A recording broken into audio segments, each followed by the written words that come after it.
Well, we finally saw the two men fighting it out for the US presidency in each other's faces today in what was the second and the final debate of the campaign.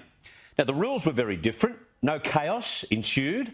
They pulled down the perspex and we got to hear plenty from both candidates with a modicum of argy-bargy over things like jobs, integrity, climate and also China. I'll dissect the debate shortly with the help of New York Post and Daily Telegraph columnist Miranda Devine.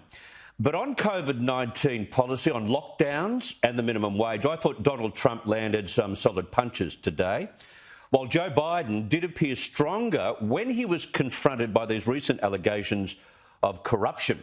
He deflected all of that by saying the only families the voters care about are their own and their ability to pay the bills. I think that resonated.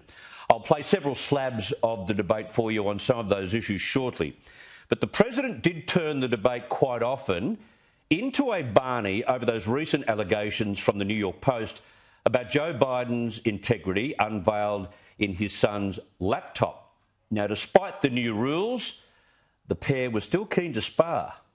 Nobody believes it except his and his good friend Rudy Giuliani. You mean the laptop is now another Russia hoax? That's exactly what. Is this that's where you're exactly going? what. This is told. Where he's going. The laptop is Russia, Gentlemen, Russia. I want to stay on the issue of race. You have to be kidding. Here we go again with Russia.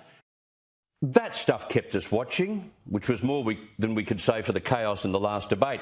To more of the actual debate shortly, but I always think that onlookers, and voters in particular, can be persuaded most by the candidates' final statements. It's a good measurement of self-confidence and it can help voters succinctly determine what the opponents really stand for. These were Donald Trump's final words. Now we're rebuilding it and we're doing record numbers, 11.4 million jobs in a short period of time, etc. But I will tell you, go back. Before the plague came in, just before, I was getting calls from people that were not normally people that would call me.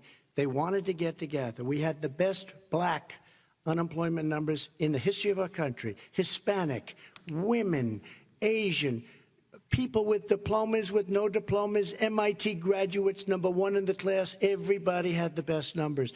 And you know what? The other side wanted to get together. They wanted to unify. Success is going to bring us together. We are on the road to success. But I'm cutting taxes, and he wants to raise everybody's taxes, and he wants to put new regulations on everything. He will kill it. If he gets in, you will have a depression, the likes of which you've never seen. Your 401ks will go to hell, and it'll be a very, very sad day for this country. And not to be outdone, Joe Biden was left with the final say. I'm an American president.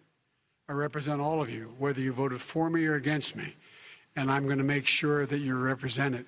I'm going to give you hope. We're going to move. We're going to choose science over fiction. We're going to choose hope over fear. We're going to choose to move forward because we have enormous opportunities to make things better. We can grow this economy. We can deal with the systemic racism. And at the same time, we can make sure that our economy is being run and moved and motivated by clean energy.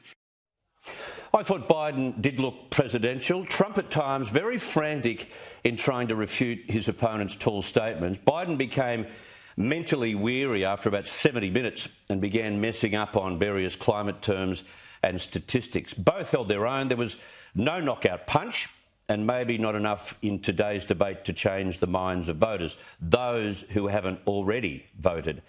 There are only 11 sleeps to go.